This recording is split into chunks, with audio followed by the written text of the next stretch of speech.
أنفسنا ومن سيئات أعمالنا من يهد الله فلا مضل له ومن يضلل فلا هادي له أشهد أن لا إله إلا الله أشهد أن محمدا عبده ورسوله لا نبي بعده رب اشرح لي صدري ويسر لي أمري واحلل عقدة من لساني يفقهوا قولي اللهم لا سهل إلا ما جعلته سهلا وأنت تجعل الحزن إذا شئت سهلا.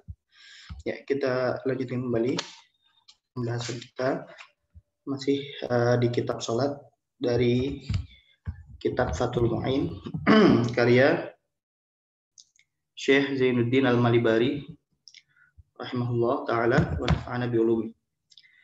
Ya, kita masih pada qaul musannif, perkataan muallif yaitu Syekh Zainuddin Al-Malibari. Ya. Qala al-muallif rahimahullah wa nafa'ana bi ulumihi fid dharain ma'a tankisin bi an yartafi'a ajizatuhu wa ma haulahu ala ra'sihi wa min kabaihi atau wa man kabaihi. Dan ketika sujud, ini kita masih pada pembahasan sujud ya. Dan ketika sujud haruslah tankis. Apa itu tankis? Ya. Apa itu tankis? Di antar tafi'a ajizatuhu. Jadi haruslah naik ya, dengan naik apa? Yang naik ajizatuhu, bagian belakangnya. Ya. Nah, bagian belakangnya artinya pantatnya itu harus naik gitu ya, ajizah. Wa ma'aulah, dan sekitarnya. Naik daripada apa? Ala ra'sihi. Nah, ala ra'sihi. Jadi kalau kepalanya dia di bawah, sedangkan bagian belakangnya itu di atas. Nah, itu syarat sujud harus seperti itu, ya. Wa mankabaihi, dan juga pundaknya harus di bawah. Lilittiba', berdasarkan ya tuntunan dari syariat ya. Falawin akasa, nah jikalau kebalik, kepalanya di atas posisinya, sedangkan bagian belakangnya di bawah, autasawaya, atau sama gitu posisinya, sejajar antara kepala dengan bagian belakangnya, lam yujzihi atau lam yujzihu, tidaklah sah sujud tersebut. Ya, itu jadi syarat dalam sujud. Yang pertama harus kepalanya, bagian kepalanya juga pundaknya itu dia harus di bawah. Ya, jadi posisinya seperti ini ya, posisinya seperti ini. Ini bagian kepala dan pundak, yang bagian yang belakangnya. Naam. Nah, di sini ada kata naam. Naam itu lil istidrak, bukan hanya untuk menjawab ya, menjawab iya, tapi kalau naam itu fungsinya juga lil istidrak. Nah, lil istidrak. Naam, in kana bihi illah. Apa itu istidrak? Istidrak itu berarti ada pengetahuan baru di situ. Dan karena adanya muskilah ya, karena adanya muskilah, misalkan kalau ada penyakit gimana? Kalau lagi sakit gitu, nggak bisa dibungkukkan hingga kepalanya nggak bisa sampai bawah. Nah, di sini naam itu fungsinya seperti itu ya. Jadi bukan hanya untuk menjawab iya saja, tapi juga untuk lil istidrak ya. Ya. Naam, in kana bihi illah, ya jika dia memiliki illah, penyakit, la yumkinuhu, yang tidak memungkinkan, ma'aha, dengan penyakit tersebut, as-sujud ya, sujud illa kadzalika, kecuali dengan posisi seperti itu. Posisi seperti apa? Posisi di mana kepalanya posisinya lebih atas daripada bagian belakangnya. Ajzahu, maka dia sah salat seperti itu ya. Dan tidak perlu untuk mengulang salatnya ya, tidak perlu untuk mengulang salatnya. Jadi soalnya gini, kenapa dia sah, tapi ada keterangan, ada tambahan keterangan, tidak perlu untuk mengulang salatnya. Karena di dalam usul fikih, dan ini merupakan pendapat ya yang rajih di mazhab Syafi'i, bahwasanya suatu sholat yang sah bukan berarti menggugurkan kewajiban. Ya. Jadi sesuatu yang sah itu bukan berarti dia menggugurkan kewajiban. Misalkan sholatnya banyak ya pembahasan terkait ini yang sudah kita bahas. Salah satunya misalnya gini, dia tidak bisa menghadap kiblat karena dia sedang ditahan, ditahan lagi diikat, dia nggak bisa menghadap kemana-mana, ya. Lalu dia sholat dalam keadaan itu, ya, sholat dalam keadaan tersebut. Nah, sholatnya sah.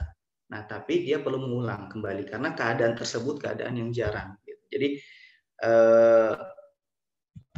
sholat sah ya, tapi bukan berarti menggugurkan kewajiban. Itu ada ya di dalam usul fikih pembahasan tersebut. Nah, prakteknya banyak.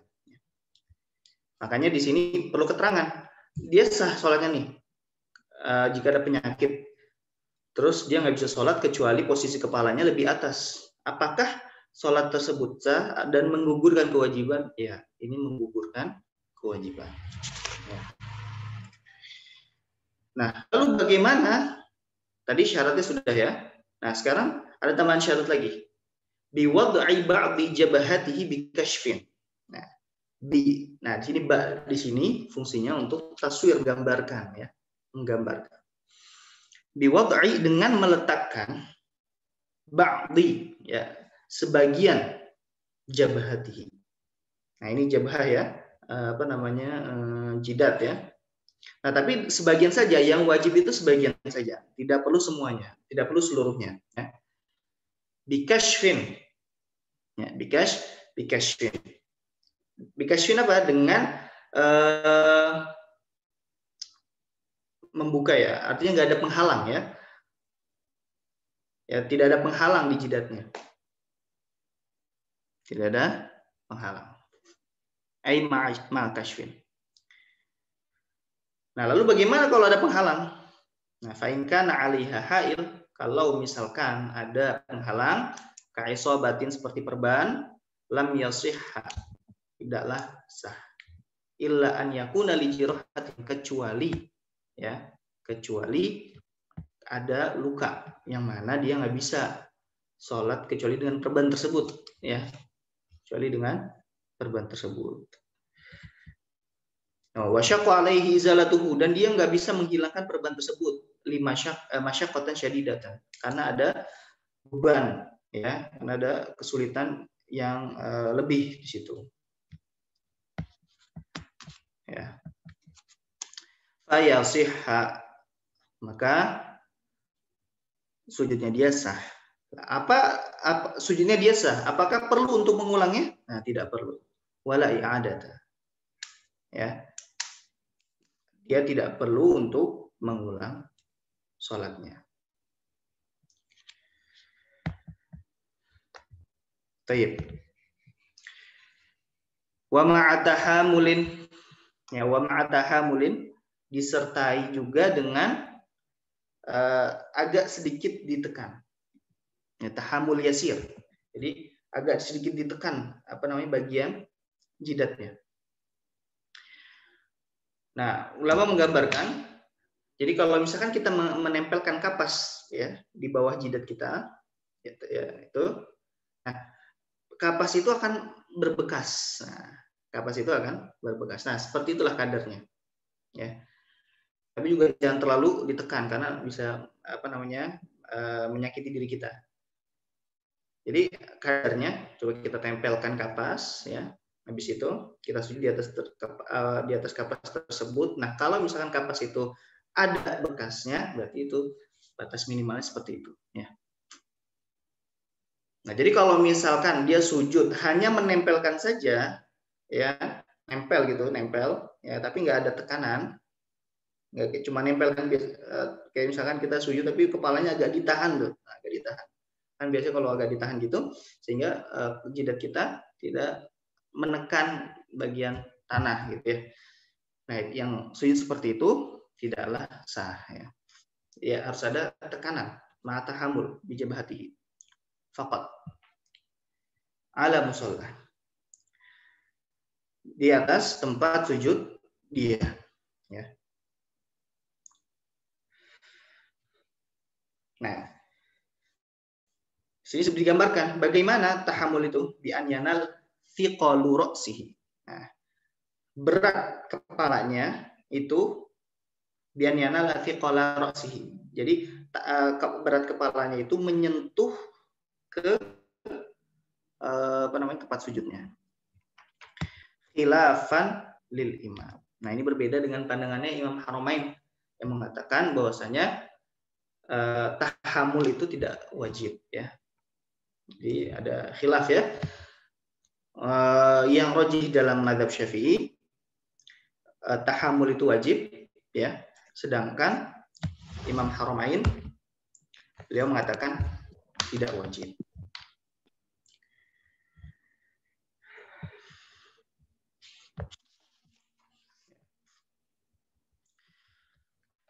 Lalu yang kedua,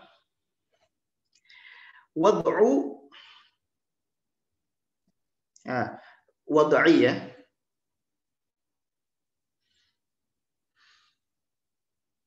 Bisa wad'u, bisa wad'i.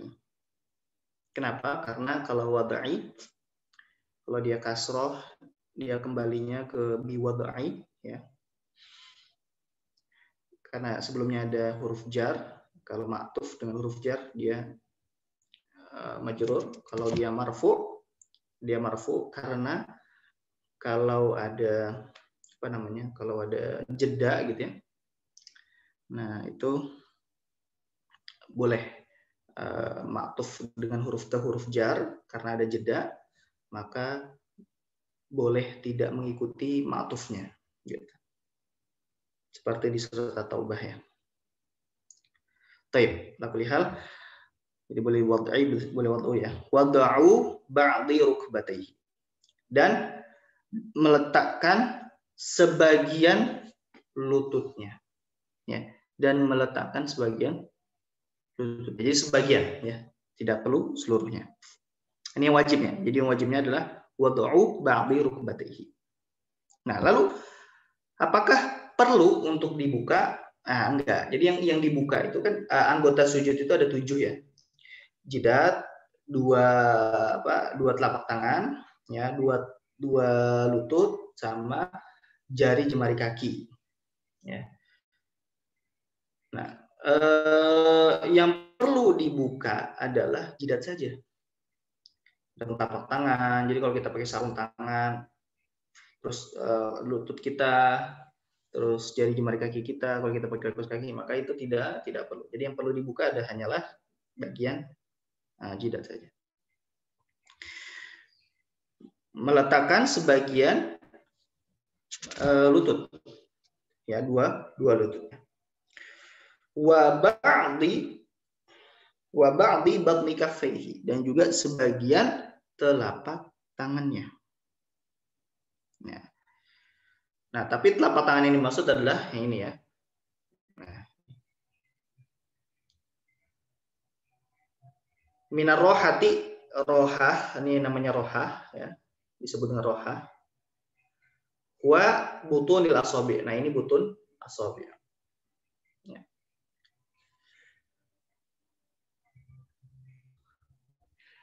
Wa ba'di batni asabi qadamaihi, dan juga bagian dalam daripada jari jemari kaki kita. Ya, misalkan jari kaki ya. Ini jari kaki. Nah, bagian dalamnya ya. Nah, itu bagian dalamnya itu harus mengenai apa? Mengenai tanah gitu. Berdasarkan hadis ya. Umirtu an asjuda ala sab'ati a'zum. Saya diperintahkan untuk sujud di atas 7 anggota badan atau 7 tulang kalau redaksinya. Yang pertama al-jabhatu atau al-jabhati ya, jidat, wal yadaini dan 2 tangan, wa rukbataini dan 2 lutut, wa atrafil qadamain dan juga ujung-ujung kaki. Kenapa? Padahal di hadisnya tidak ada kata sebagian. Ya, tidak ada kata sebagian. Nah, Imam Ibnu Hajar mengatakan di kitabnya Fathul Jawad bahwasanya ya kenapa hanya mencukupkan sebagian walaupun ini makruh gitu kata beliau. Karena ya kita mengambil batas minimal ya, batas minimal. Jadi ulama itu ketika ada perintah ya umum, apakah yang dimaksud itu batas minimal atau batas maksimal? Nah, ulama itu ikhtilaf di situ ya. Ada yang mengambil batas minimal ya, ada yang mengambil batas maksimal. Nah, dalam perkara sujud ini mazhab Syafi'i mereka mengambil batas minimal ya. Itu sebagian.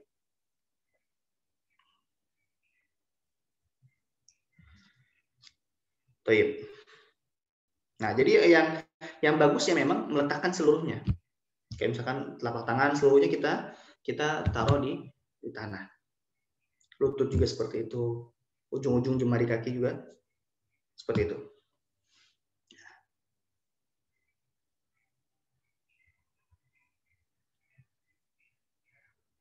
Duna ma'ada dzalika.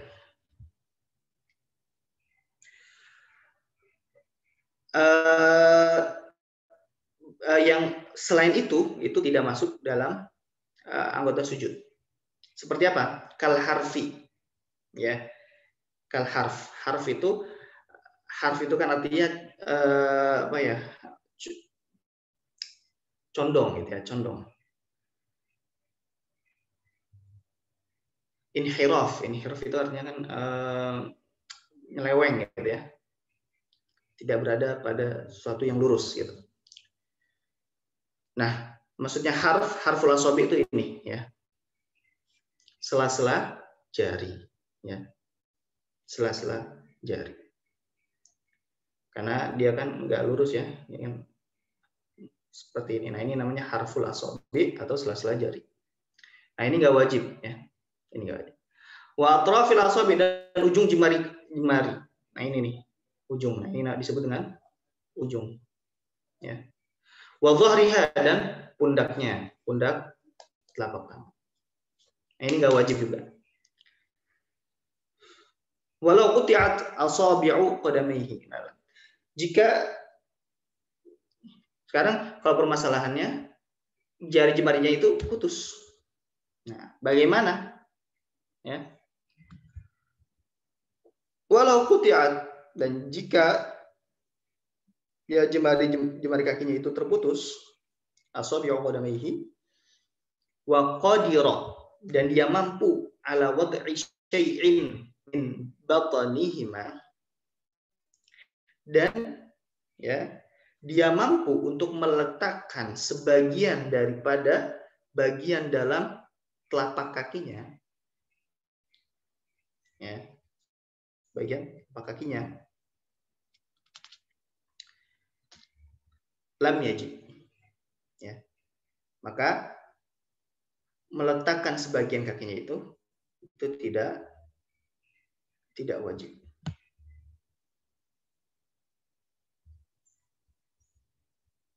Ya.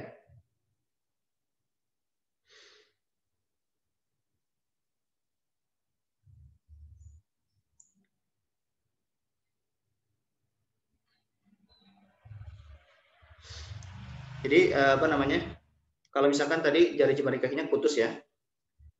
Habis itu, nah ini misalkan kakinya dia bisa untuk meletakkan sebagian daripada bagian dalam ininya ya, telapak kakinya, maka itu tidak wajib. Sebagaimana yang disyaratkan oleh perkataannya siapa? Syaikhain. Syaikhain itu berarti Imam Nawawi dan Imam Rafi'i. Baik.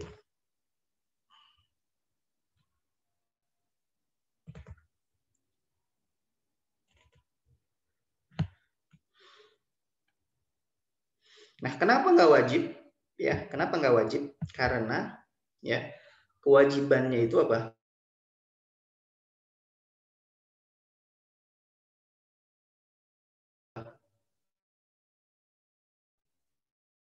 Di ujung jemari kaki, ya ujung jemari. Misalkan udah nggak ada jari kaki, maka hilanglah kewajibannya. Ya. Sama ketika misalkan telapak tangannya naudzubillah dzalik juga tidak ada. Nah, maka kewajibannya sudah tidak ada. Begitu juga ketika wudhu, ya. Ketika wudhu, kalau misalkan tangan dia itu kepotong sampai sini, maka nggak wajib, ya, nggak wajib. Berbeda kalau misalkan dia terpotong pas di siku, kan masih ada menyisakan tulang atau daging yang tadinya itu nyambung dengan tangan yang sini, ya, maka itu wajib dibasahi yang ujungnya, gitu. Tapi kalau dipotong seluruh yang sampai sini, nah itu nggak wajib lagi dia untuk membasuh tangan, karena bagian yang wajibnya telah hilang. Ya. Baik. Wala yajibu tahamulu 'alaiha. Nah, sekarang kita lanjutkan. Dan tidaklah wajib untuk menekan. Nah ini, ya. Tidak wajib untuk menekan 'alaiha. Itu bagian sujud selain daripada jidat. Ya. Selain daripada jidat.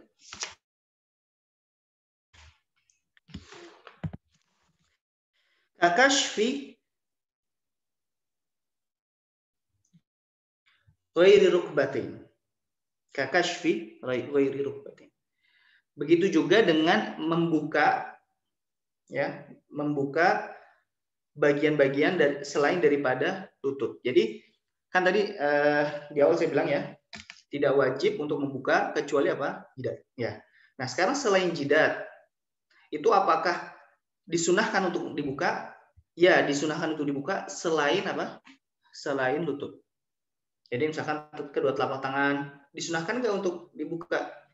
Tidak ada penghalang? Iya, disunahkan. Begitu juga dengan jari kaki, disunahkan nggak? Disunahkan. Nah, tapi kalau lutut, dia tidak disunahkan untuk dibuka. Kenapa? Karena kalau kita membuka lutut kita, ya, maka nanti akan, ya, dampaknya akan terbuka aurat kita. Memang lutut bukan aurat, ya. Jadi aurat itu apa batasannya? Mabaina rukbataini, mabaina surati wa rukbataini, antara pusar dengan kedua lutut. Nah, di antara kedua itu. Nah, jadi bisa dipahami bahwasanya pusar dan kedua lutut bukan aurat, tapi setelahnya itu baru aurat. Nah, tapi kalau misalkan kita membuka pusar dan juga membuka kedua lutut, ya, nah itu bisa dipastikan atau kemungkinan terbesar pasti akan terbuka bagian atasnya. Nah, jadi seperti itu. Makanya ketika kita sholat, walaupun itu bukan aurat lutut, gitu ya, tiba-tiba ya kita sholat itu aja. Enggak, ulama juga mensunahkan, bahkan kalau misalkan nggak bisa menutup aurat kecuali dengan menutup kedua lutut, maka itu wajib. Karena malayatimul wajibu illa bihi fahuwa wajib. Sesuatu yang wajib tidak bisa sempurna kecuali dengan itu, maka sesuatu tersebut bisa wajib. Walaupun wajibnya tuh disebut dengan wujubul wasail, ya, kewajiban wasilahnya, caranya, bukan wujubul ghaya, bukan wajib karena tujuannya. Ya, tujuannya menutup aurat, tapi dia tidak bisa menutup aurat kecuali dengan menutup lutut. Nah, itu akan menutup lutut wajib. Ya. Tapi secara asal lutut bukan aurat. Jadi aurat itu apa? Setelah lututnya, ya, setelah lututnya. Itu juga pusar bukan aurat, tapi yang aurat itu adalah setelah pusar. Karena redaksinya yang dipakai ulama tuh, ulama Syafi'i, ya, mabaina. Bukan minas surrah ila rukbah. Kalau minas surrah ila rukbah, nah ini baru surah dan rukbah itu aurat. Tapi kalau mabaina, nah kalau mabaina itu berarti antara pusar dengan kedua lutut. Berarti pusar dan lutut bukan aurat. Paham, ya? Nah, tadi kecuali min, kalau pakai minas surrah, karena kalau min itu artinya ibtida, mulai, gitu ya. Mulai daripada surrah. Nah, kalau redaksinya seperti ini, baru surrah dan rukbah itu wajib untuk ditutup gitu.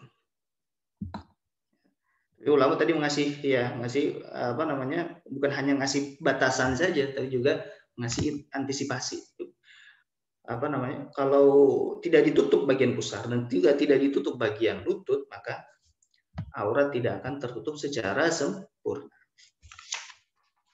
Malayatimul wajib bihi fahuwa wajib. Baik. Wa sunnah fi sujudi wad'u anfin.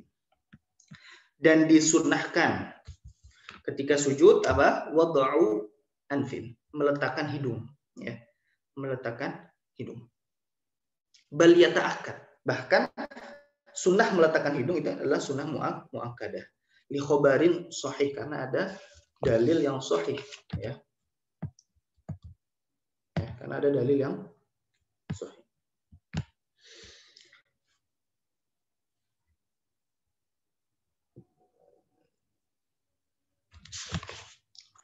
Ya,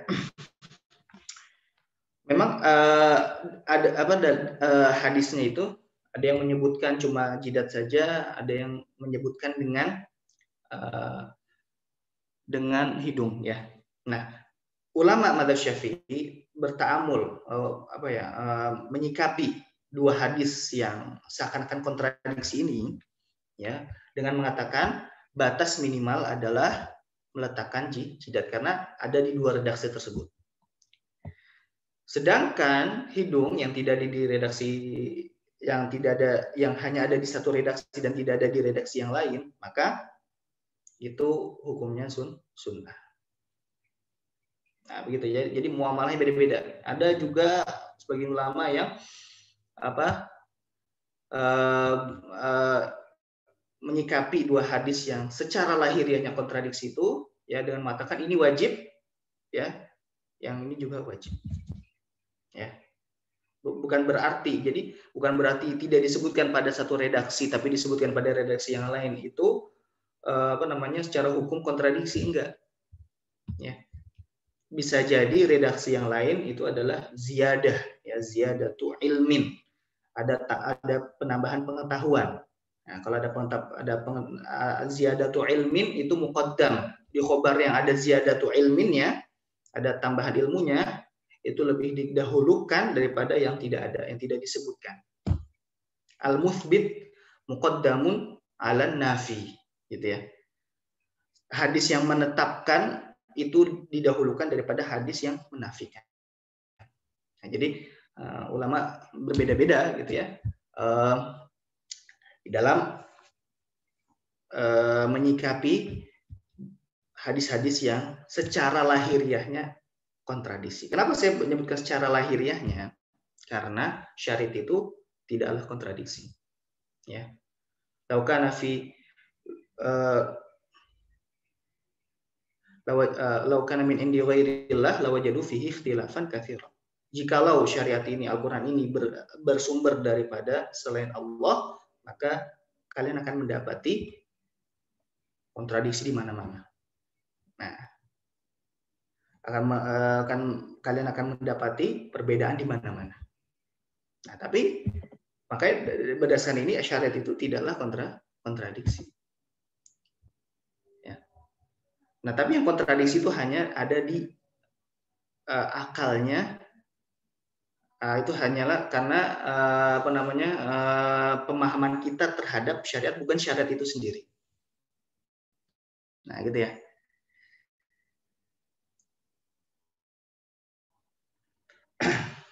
Nah, makanya kenapa ada ikhtilaf ulama, salah satunya itu tadi. Secara lahiriahnya ada hadis-hadis yang, atau ada hadis kontradiksi dengan ayat secara ini lahiriahnya, ya. Hadis dengan hadis, ayat dengan ayat.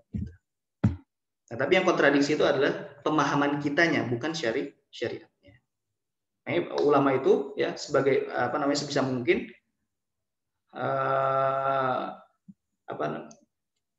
yang memahami gitu, hadis-hadis tersebut. Ada yang dengan menggabungkan al-jam'u,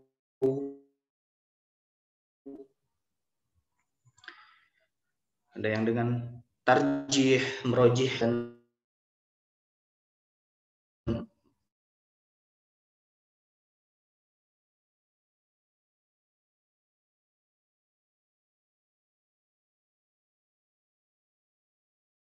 min thamma ukhtira atau ya ukhtira wujubuhu. Dan oleh karena itu dipilihlah hukum yang wajib. Nah, kalau kata ada kata mukhtar, ada kata ukhtira, atau ada kata akhtar yang artinya memilih, nah itu adalah pilihan pribadi maksudnya, ya, pilihan pribadi.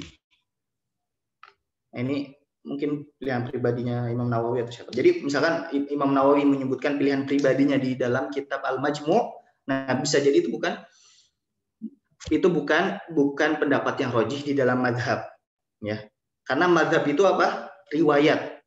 Ya, mazhab itu apa? Riwayat. Jadi riwayat siapa yang paling banyak? Nah, itulah yang rajih.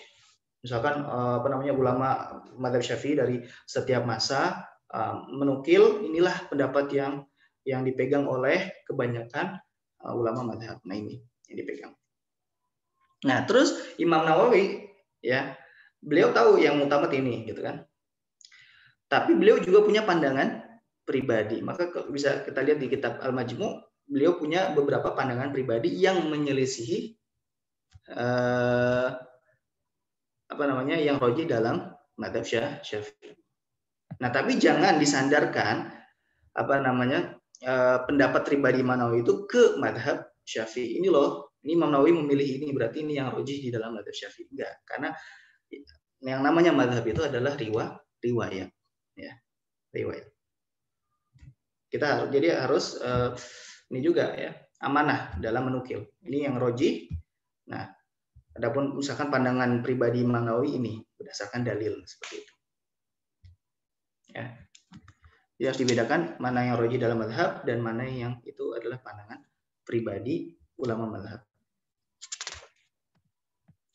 Walaupun nanti dalam fatwa, ya, dalam fatwa itu tidak boleh berfatwa kecuali yang mu'tamad. Kecuali yang mu'tamad dalam mazhab Syafi'i. Kalau misalkan dia berfatwa dengan mazhab Syafi'i. Ya, kalau berfatwa dalam mazhab Syafi'i tidak boleh berfatwa hanya dengan kecuali dengan yang mu'tamad. Tapi kalau untuk pengamalan pribadi, dia boleh mengamalkan, ya, dengan pendapat yang lemah, seperti itu. Wa yusannu wad'ur rukbataini awalan. Dan disunahkan pula untuk meletakkan kedua lututnya dia, ya, awalan. Pertama kali. Nah, ini juga perbedaan, ya, di antara para ulama. Apakah yang diletakkan itu kedua telapak tangan duluan atau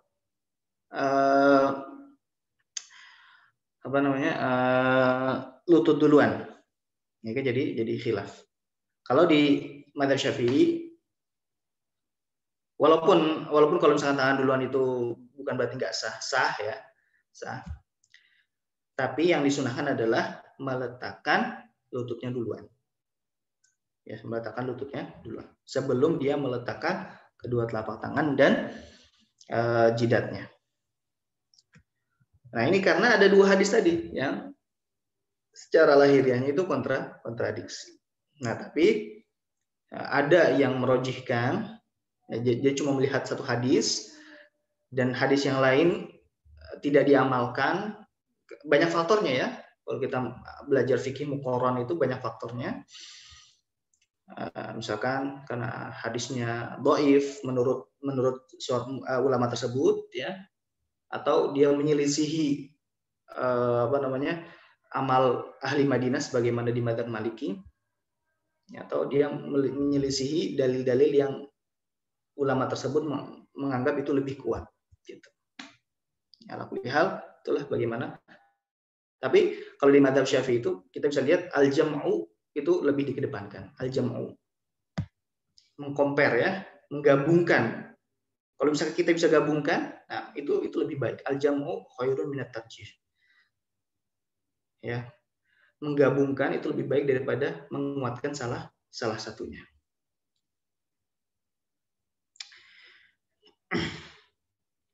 Mutafarriqaini. Nah, meletakkan kedua lututnya juga ini harus mutafarriqaini. Ya, mutafarriqaini dipisahkan. Ya. Qadra shibrin. Sejengkal gitu ya, dengan jarak sejengkal. Jadi antara lutut dengan lutut itu jaraknya adalah sejengkal.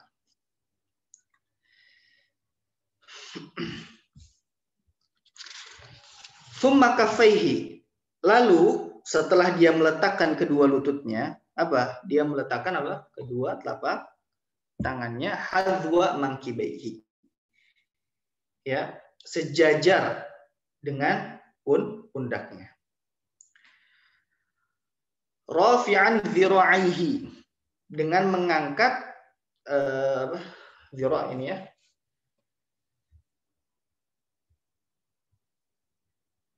Sikutnya gitu ya.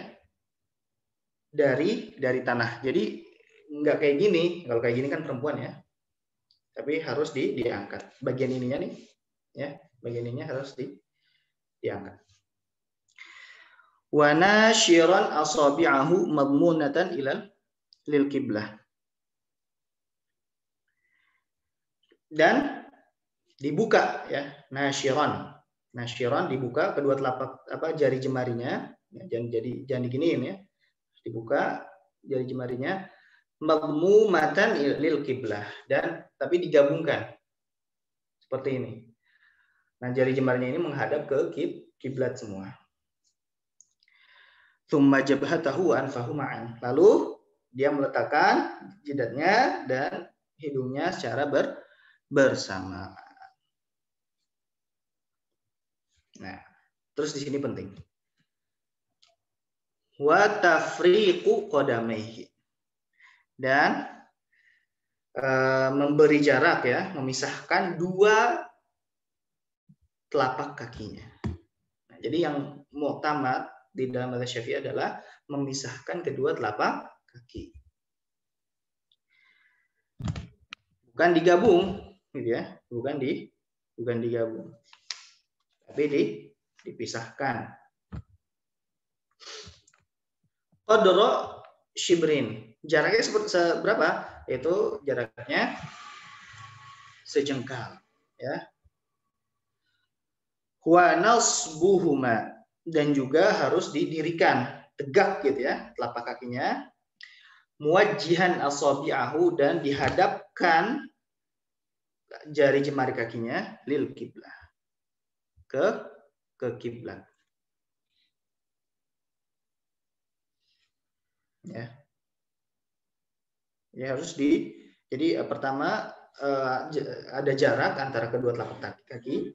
Habis itu jari jemarinya itu dihadapkan semuanya ke kiblat.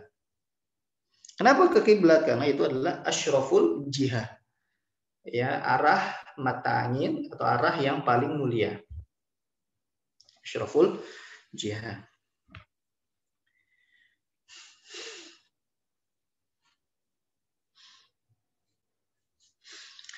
Nah, lalu selanjutnya wa yusannu ibrazul qadamain min dhailiha, dan juga disunahkan untuk menampakkan kedua kakinya min dhailiha, dari dhail itu secara bahasa artinya ekor ya.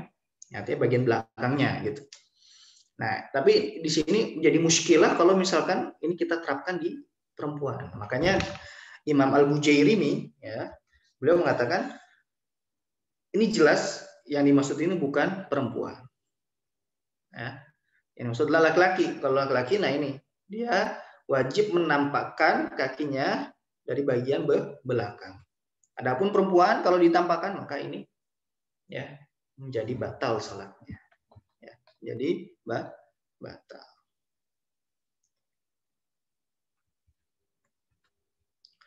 Taib. Selanjutnya wa yusannu fathul ainaihi halatas sujudi, dan disunahkan pula membuka matanya ketika sujud. Dibuka matanya ketika sujud.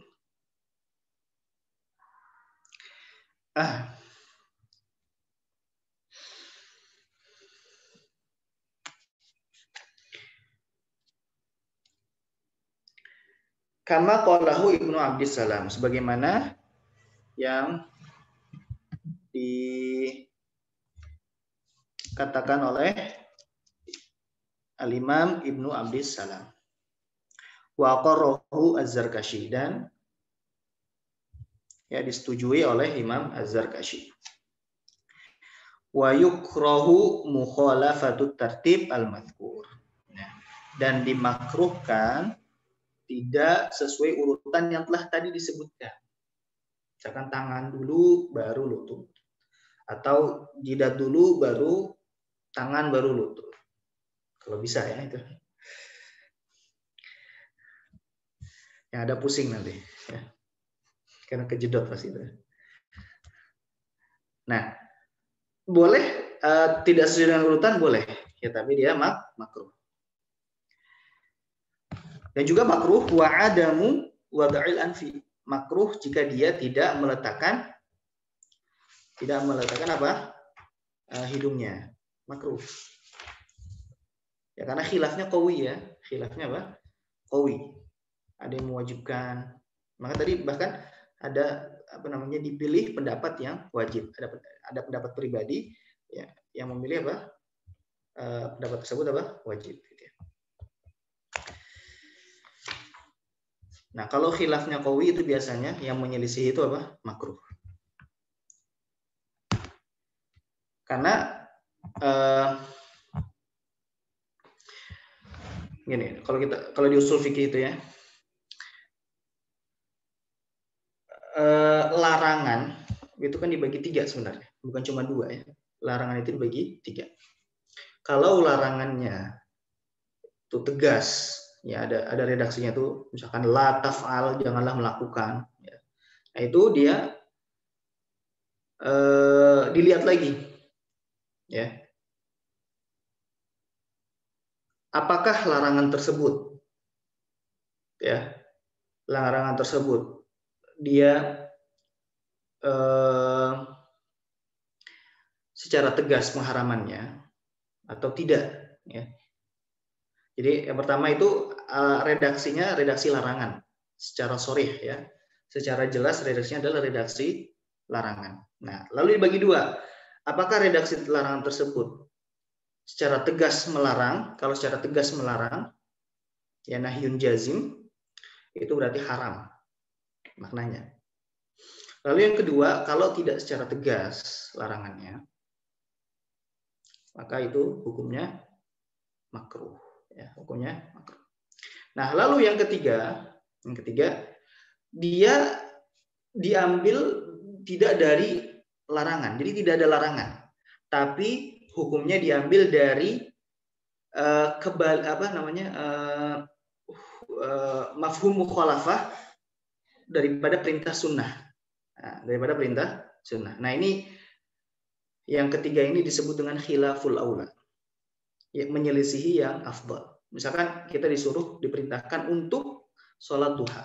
Nah, tidak ada larangan untuk kita, kalian jangan meninggalkan sholat duha. Tidak ada. Nah, tapi ulama memahami dari perintah tersebut, dari perintah sunnah tersebut, bahwasanya yang meninggalkan sunnah tersebut, maka dia telah menyelisihi yang paling afdal. Nah, jadi hukum ya, syar'i itu hukum taklifi ya, hukum taklifi. Jadi ada wajib, sunnah, mubah, haram, makruh. Ya, jadi wajib, sunnah, mustahab ya, mubah, haram, makruh. Nah, di madzhab Syafi'i ditambah satu lagi itu khilaful aula. Khilaful aula itu menyelisihi yang paling afdal. Nah, batas khilaful aula itu apa? Khilaful aula itu jika ya perintah pelarangannya itu tidak ada larangan yang tidak ada redaksi larangan, tapi ulama memahami dari mafhum mukhalafahnya apa? Perintah sunnah. Nah, kalau kita lihat di sini sebenarnya tidak ada larangan, ya, tidak ada larangan untuk tidak meletakkan apa? Hidung. Nah, tapi di sini kenapa dimakruhkan? Ya, kenapa dimakruhkan untuk kita dimakruhkan jika seorang meninggalkan untuk meletakkan apa? Hidung gitu. Kenapa makruh? Karena khilafnya qawi. Ya, karena perbedaan pendapatnya itu kuat gitu. Kalau perbedaan pendapatnya kuat, maka ya di situ hukumnya menjadi makruh. Berdasarkan kaidah apa? Al-khuruj minal khilafi afdal. Ya. Keluar daripada permasalahan yang diperselisihkan ulama itu apa? Lebih baik, afdal. Baik. Wa qaulu subhana rabbiyal a'la. Dan disunahkan pula mengucapkan subhana rabbiyal a'la wa bihamdih. Sebanyak tiga kali. Kalau satu kali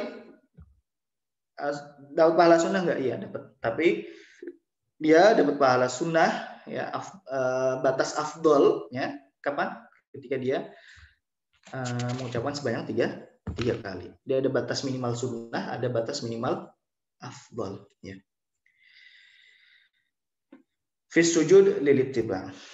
Di ketika sujud karena ada tuntunannya. Ketika turun ya ayat Sabbihisma rabbikal a'la ya. Itu ij'alu fi sujudikum gitu ya. Ij'aluha fi sujudikum. Jadi ketika ada perintah sabbihisma rabbikal a'la, nah, Rasulullah mengatakan ij'aluha fi sujudikum. Wa yazidu man marra, dan menambahkan. Nah, jadi redaksi ini redaksi minimal ya. Redaksi minimal itu subhana rabbiyal a'la wa bihamdih. Nah, sekarang ada tambahan redaksi lain nih. Nah, tapi siapa yang disunahkan untuk menambah redaksi zikir ketika sujud? Itu yang pertama yang sudah kita singgung ya sebelumnya, munfarid, orang yang sholat sendiri.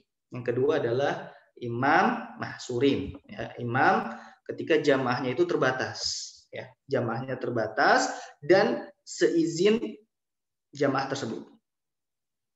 Seizin jamaah tersebut. Bagaimana izinnya? Izinnya kemarin kita sudah singgung juga dengan sorih. Mereka misalkan imamnya izin. Nanti saya disujud mau zikir ini. Ya, saya akan melamakan zikir saya. Setuju? Setuju. Nah, ada yang mensyaratkan harus harus dengan lugas gitu ya. Jemaahnya benar-benar mengatakan iya, kami setuju. Ada yang mencukupkan dengan diamnya mereka. Ala kulli hal harus dengan seizin jamaah. Ya. Karena memang secara al-aslu fil imamati at-takhfif, karena secara asal orang yang menjadi imam itu harus meringankan, ya, meringankan sholatnya. Bagaimana kan Mu'adz bin Jabal gitu ya, ketika dia baca surat itu, baca surat apa yang panjang belum selesai akhirnya ada jamaah yang menyelesaikan sendiri sholatnya. Habis itu sampailah kabar tersebut kepada Rasulullah dan Rasulullah mengatakan kepada Mu'adz, afattanun anta ya Mu'adz. Apakah engkau seorang pembawa fitnah wahai Mu'adz? Nah, berdasarkan ini, jadi al-aslu fil imamati at-takhfif. Nah, apa zikir yang disunahkan untuk ditambahkan bagi munfarid, orang yang sholat sendiri, ataupun imam tersebut, ya, imam kondisi tersebut? Allahumma laka sajadtu wa bika amantu wa laka aslamtu sajada wajhiya lilladzi sajada wajhi atau sajada wajhiya. Nah, boleh dua itu ya. Jadi boleh wajhi, boleh wajhiya. Karena di dalam bahasa Arab ya mutakallim itu boleh disukunin, boleh ditambah fathah gitu ya. Bahkan boleh dihilangin. Di dalam Al-Qur'an banyak ya.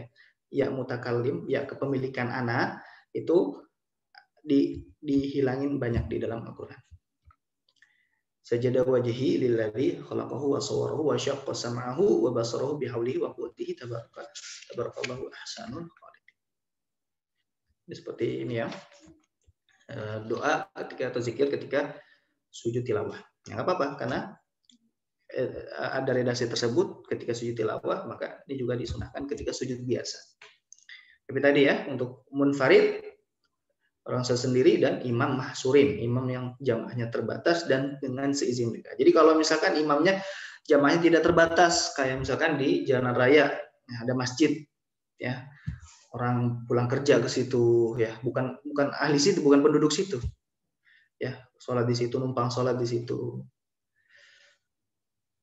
Nah maka di situ dia ya tidak boleh untuk menambahkan zikir-zikir tersebut. Atau terbatas tapi jamaahnya tidak setuju, ya maka juga tidak disunahkan. Yusanu iktsarud du'a fi, dan juga disunahkan untuk memperbanyak doa ketika sujud. Nah, salah satu doanya apa? Wa mimma warada fihi Allahumma inni a'udzubika biridhaka min sukhtika. Ya Allah, kami berlindung padamu dengan ridhomu dari amarahmu. Wa bi mu'afatika, dan dengan pengampunanmu, min uqubatika, dari hukumanmu. Wa a'udzubika minka, dan juga kami berlindung padamu darimu. Ya, kam la uhsi sana'an 'alaika. Kami tidak dapat menghitung pujian atasmu. Anta kama asnaita ala nafsik. Engkau ya, engkaulah ya sebagaimana engkau memuji dirimu sendiri. Allahumma ighfir li dzanbi, ya Allah ampunilah dosaku, kullahu, seluruhnya, diqqahu, yang terperinci atau yang kecil, wajullahu, atau wajullahu, atau yang banyak atau yang besar. Awalahu, ya, dosa yang pertama, wa akhirahu, dan juga yang terakhir. Wa alaniyatahu wa sirrahu, baik dosa itu tampak maupun yang ditutupi. Nah, tapi boleh nggak doa selain yang pertama ya, doa yang afdal itu adalah doa yang dicontohkan redaksinya. Itu yang pertama. Yang kedua, kalau misalkan kita tidak hafal, maka boleh tapi dengan bahasa Arab. Ya, dengan bahasa Arab, dan tidak boleh ada kaful khitab. Kaful khitab, tapi yang disandarkan kalau disandarkannya kepada Allah boleh, tapi kalau kepada selain Allah itu nggak boleh. Misalkan doa orang habis bersin kan, ya tashmid, misalkan orang bersin dia mengatakan alhamdulillah, maka kita disunahkan rahim yarhamukumullah, ya yarhamukumullah. Di situ ada kum, ya ada kaful khitab. Nah di sini dia kalau misalkan dia mengucapkan itu yarhamukumullah, batal salatnya, karena walaupun dengan bahasa Arab tapi dia ada kaful khitab. Apa itu kaful khitab? Kaf yang menunjukkan lawan bicara. Nah, tapi lawan bicara di sini maksud yang selain Allah. Kalau selain Allah, ini kan di sini ada kaful khitab ya. Di sini banyak ada kaful khitabnya. Biridhoka, di sini kaful khitab. Nah, maka kalau kaful khitabnya untuk Allah itu tidak apa-apa. Tapi kalau kaful khitabnya ditunjukkan kepada selain Allah, maka itu tidak boleh. Ya. Terus kalau pakai bahasa Indonesia, boleh apa tidak? Tidak boleh juga. Ya, tidak boleh karena itu adalah perkataan yang di luar sholat. Ya, kalam ajnabi, ya. Kalam ajnabi tidak boleh. Qala fi raudhati tatwilus sujud afdalu min tatwilir ruku'. Berkata Imam Nawawi di dalam kitabnya Raudhatut Talibin, bahwasanya tatwilus sujud, memperlama sujud, afdalu min tatwilir ruku'. Ya. Memperlama sujud itu lebih afdal daripada memperlama ruku'. Memperlama sujud. Ya. Tapi tadi ya, kalau imam takhfif, ya. Kalau imam apa? Takhfif. Harus meringankan. Jangan sampai kita memperlama. Karena yang afdalnya adalah imam itu meringankan. Bahkan tadi kan tidak disunahkan untuk menambah zikir selain subhana rabbiyal a'la wa bihamdi sebanyak 3 kali. Atau sebenarnya batasan subhana rabbiyal a'la wa bihamdi itu sampai 11 ya, sampai 11. 3 batas afdolnya. Nah, batas maksimal afdolnya adalah 11. Terus kalau mau nambah zikir yang lain, nah itu tidak dibolehkan untuk selain daripada yang tadi ya, munfarid dan Imam Mansuri, seperti itu. Baik, mungkin sampai sini dulu. Kalau ada yang ini disucikan sebelum kita tutup.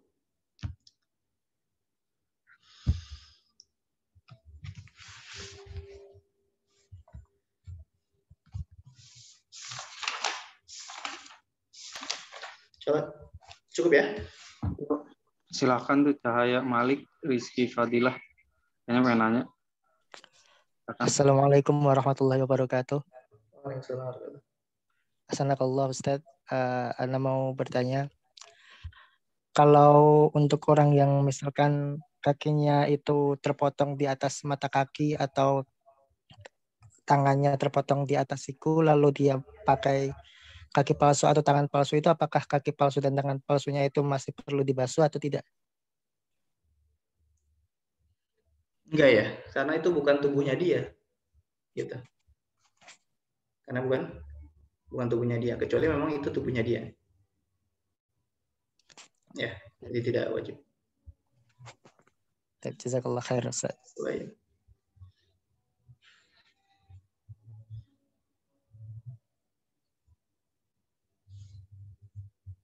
Ada lagi? Cukup ya? Cukup, Ustaz. Mungkin sampai sini dulu pertemuan kita. Naktafi bihadzal qadar wa nastatim bi qiratil hamdalah. Alhamdulillahil alamin. Qiratul majlis. Subhanallahi wa bihamdihi asyhadu an la ilaha illa anta astaghfiruka wa atubu ilaik. Assalamualaikum warahmatullahi wabarakatuh.